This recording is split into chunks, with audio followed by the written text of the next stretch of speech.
Hello दोस्तों, कैसे हो? उम्मीद करता हूँ बढ़िया होंगे। तो आइए हम हमारे वीडियो के क्रम को आगे बढ़ाते हुए आज पढ़ेंगे समास को। आगे उसके जो भाग बचे हुए हैं उनको पढ़ेंगे। तो लास्ट वीडियो में हमने पढ़ा था कि समास क्या है और उसके भेद कौन कौन से हैं। और भेदों की अगर मैं बात करूं तो उनमें से हमने सिर्फ एक भेद पढ़ा था। कौन सा? पहला, अव्ययी भाव समास। और अव्ययी भाव समास का की पहचान क्या बताई थी मैंने कि जिस पद का पूर्व पद यानी पहला पद प्रधान हो उसको हम क्या बोलेंगे? अव्ययी भाव समास बोलेंगे। तो आज हम पढ़ेंगे दूसरा उसका। कौन सा भाग था? दूसरा भेद था तत्पुरुष। ठीक है, तो तत्पुरुष भेद पढ़ने से पहले मैं आपको एक बात कहना चाहूंगा कि आप लोग चैनल देख रहे हो, व्यू आ रहे हैं, लेकिन आप चैनल को सब्सक्राइब नहीं कर रहे हो, तो आप सब्सक्राइब करें और बेल आइकन दबा लें ताकि जो भी मैं नया वीडियो डालूं उसका नोटिफिकेशन आपके पास आ सके। तो ज्यादा टाइम ना लेते हुए आइए शुरू करते हैं तत्पुरुष समास। तो समास क्या है ये बात हमने लास्ट वीडियो में अच्छे से समझ ली थी। ठीक है, तो आज हम पढ़ रहे हैं दूसरा भाग। कौन सा? तत्पुरुष समास। अब तत्पुरुष समास क्या होता है ये हमें सबसे पहले प्रश्न हमारे सामने निकल कर आता है। तो देखो कि जो समास, जो की जगह लगो जिस समास का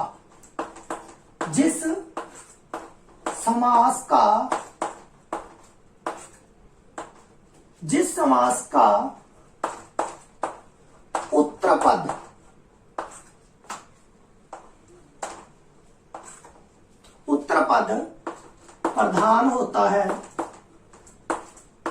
उत्तर पद प्रधान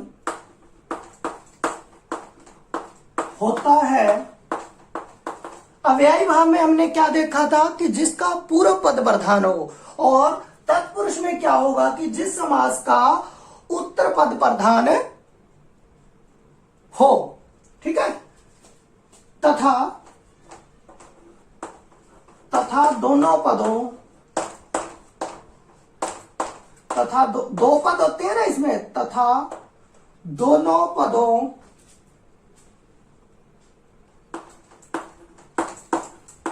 के बीच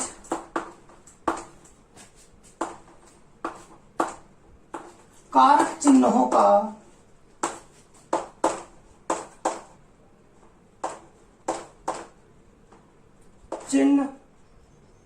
कारक चिन्हों का लोप होता है, खत्म होना, लोप होता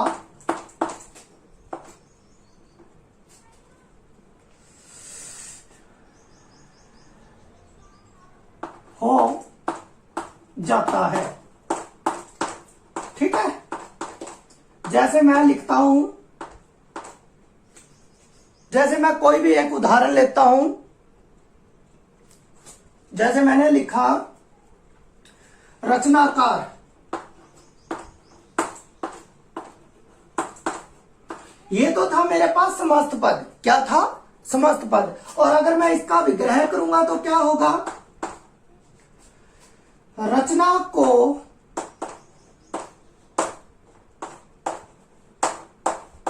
करने वाला,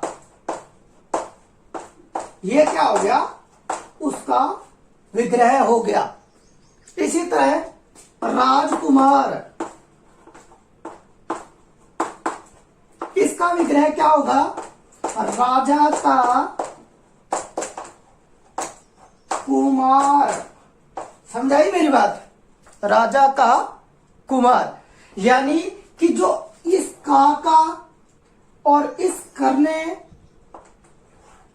को का, करने का हमने खत्म करके एक शब्द बनाया ना, रचनाकार और राजकुमार। ठीक है, तो ये क्या हो गए? इसके समस्त पद, ये विग्रह पद। और जिसके अंदर पहला पद दूसरा पद प्रधान होगा उसको हम क्या बोल देंगे? तत्पुरुष समास बोल देंगे। ये दो उदाहरण बहुत है एक बार। अब देखो कि इसके आगे भेद कितने हैं। ठीक है, इसके 6 भेद माने गए हैं। ठीक है, कितने भेद हैं?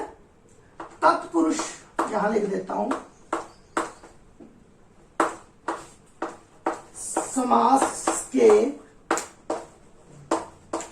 भेद। भेद कितने हैं इसके? 6 भेद कौन कौन से हैं? 6 कारक। ठीक है, अगर मैं सभी कारकों की बात करूं तो उनमें से हम कर्ता को छोड़ दें और लास्ट को, संबोधन को छोड़ दें, तो जो बीच वाले सभी कारक हैं उनको हम क्या करेंगे? इस तत्पुरुष के अंदर मानेंगे। तो इसका एक बार आप स्क्रीनशॉट लो, फिर मैं आगे पहला करवाता हूं। हो गया? अब देखो इसको आगे।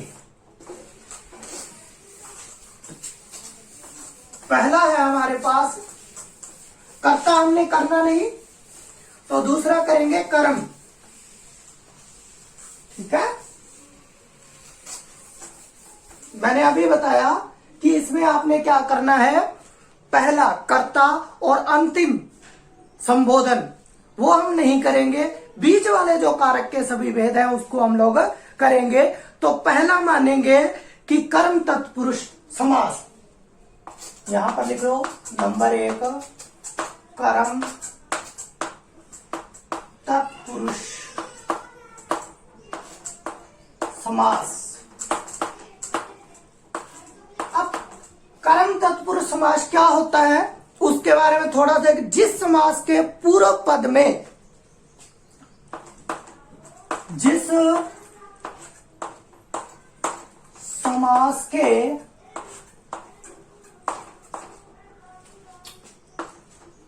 पूर्व पद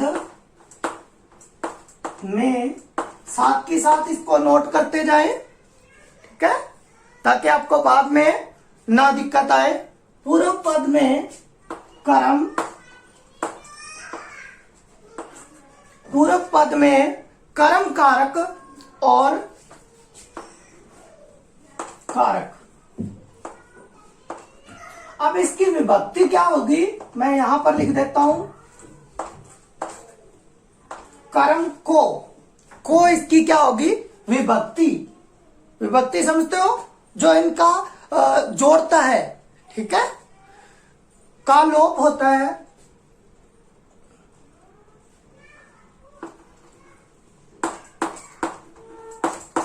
लोप होता है। ठीक है, उसे इसी में लिख लो, चलो, उसे कर्म तत्पुरुष कहते हैं।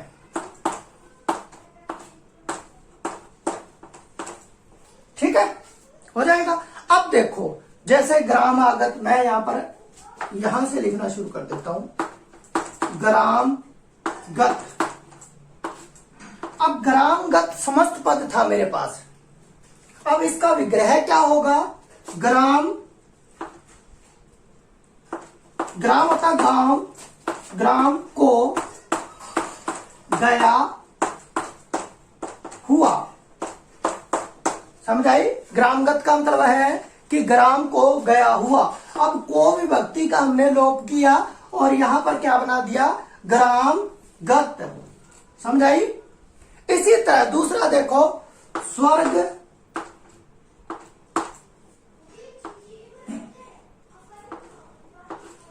स्वर्ग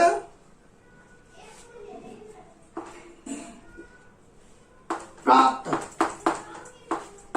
क्या आएगा कि स्वर्ग को प्राप्त। ठीक है, तीसरा देखो, यश प्राप्त। क्या आ जाएगा? यश को प्राप्त। इसके बाद में लिखो नेक्स्ट लिखो गिरह कट, गिरह कट क्या आ जाएगा? गिरह को काटने वाला, गिरह कट। कितने एग्जाम्पल बहुत है इसके? बहुत है, तो एक बार इसका स्क्रीनशॉट लो, फिर दूसरा बताता हूं। हो गया? तो मैं इसको कर देता हूं रब। आप और भी इसके कर सकते हो, आपको समझाने के लिए मैं बस 4-4, 5-5 ही इनके करवा देता हूं एक बार, ठीक है। अब दूसरा आता है हमारे पास कर्ण। 2 नंबर पर लिखिए कर्ण तत्पुरुष समास। कर्ण तत्पुरुष समास कौन सा, किसे कहेंगे हम? कि जिस समास के पूर्व पद में, कि जिस समास के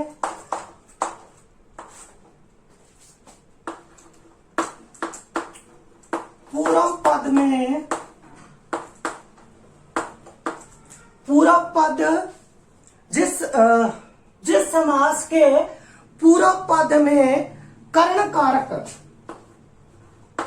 कर्ण कारक, कर्ण कारक की विभक्ति क्या होगी? के से और द्वारा। क्या होगी विभक्ति? से और द्वारा का लोप होता है,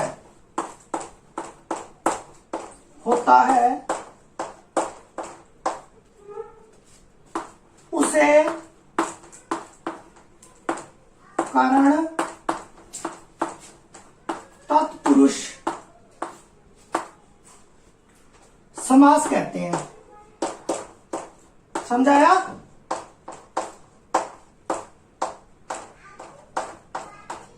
ठीक है। अब इसके उदाहरण देखो आप, जैसे मैं उदाहरण में लिखता हूं भूखमरा,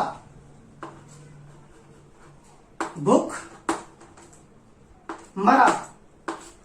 अब इसका क्या होगा? भूख से मरा, विभक्ति क्या होगी? भूख से मरा हुआ। कोई व्यक्ति भूख से मरा हुआ है तो हम उसको क्या कह देंगे? भूखमरा। आगे देखो, सेकंड लिख लो रेखा कित। रेखांकित का मतलब क्या होता है? रेखांकित होता है कोई रेखा से अंकित, अंकित। समझाई? रेखांकित का मतलब रेखा से अंकित। तीसरा लिखता हूं स्वर रहित। तीसरे का क्या रहेगा? कि स्वर से रहित। समझाई मेरी बात? इसी तरह और देख लीजिए, दोबारा दोबारा से भी उदाहरण देख लीजिए। जैसे मैंने लिखा तुलसी कृत, ठीक है। इसका क्या आ जाएगा? तुलसी द्वारा, तुलसी द्वारा कृत, यानी कृत का अर्थ होता है लिखा हुआ। किसने लिखा? तुलसी द्वारा कृत, तुलसी कृत। इसी तरह एक और देखिए,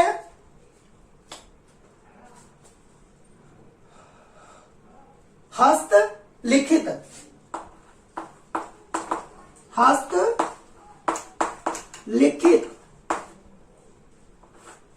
हस्तलिखित का क्या आएगा? हाथ द्वारा लिखित। समझ आ रही है मेरी बात? हमने क्या किया? दोबारा का, यहां दोबारा का, से का क्या कर दिया? लोप कर दिया, उनको खत्म कर दिया और हमने क्या बना दिया, एक समस्त पद बना दिया, भूखमरा, रेखांकित और स्वर रहित। ठीक है, इतना हो जाएगा। चलो इसका स्क्रीनशॉट लो।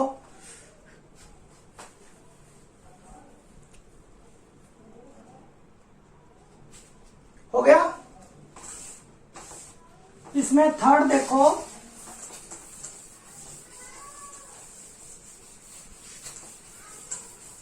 थर्ड है इसमें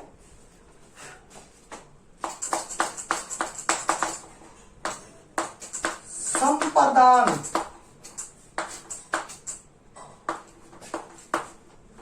तत्पुरुष समास। जिस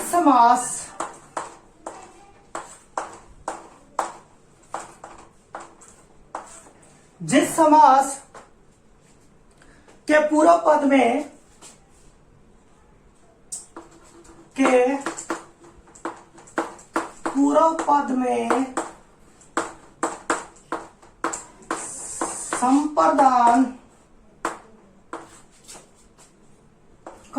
संप्रदान तत्पुरुष समास। ठीक है, संप्रदान कारक लिख लो पहले। कारक, संप्रदान कारक की विभक्ति। विभक्ति क्या होती है इसकी? संप्रदान होता है के लिए,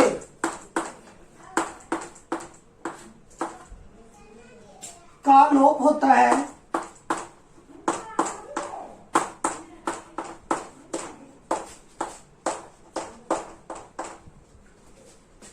उसे संप्रदान तत्पुरुष कारक तत्पुरुष समास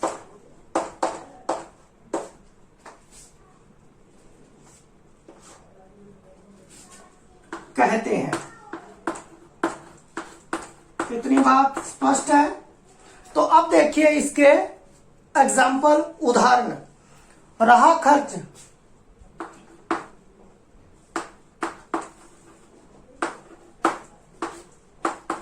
रहा खर्च को क्या कहेंगे? रहा के लिए खर्च,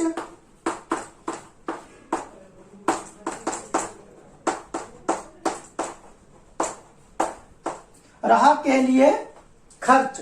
और दूसरा है युद्ध भूमि।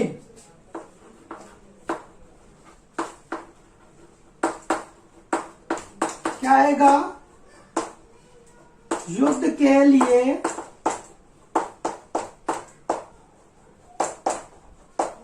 भूमि। युद्ध भूमि को क्या लिखेंगे? युद्ध के लिए भूमि। पशु बलि, बलि पशु, इसका क्या लिखेंगे? बलि के लिए पशु। और एक और लिख लीजिए, पाठशाला।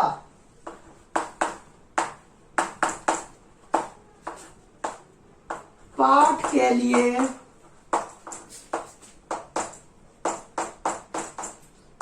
शाला। इसका स्क्रीनशॉट लो फटाफट। हो गया। थोड़ा जल्दी करता हूं ताकि वीडियो ज्यादा लंबे ना हो। अभी हमारे 3 और रह गए हैं।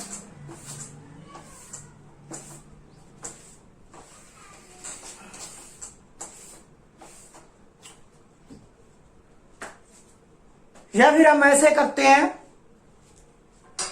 इस वीडियो को यही विराम देते हैं और जो बाकी के 4 बचे हैं वो हम लोग नेक्स्ट वीडियो में कर लेंगे। तब तक के लिए जय हिंद, जय भारत।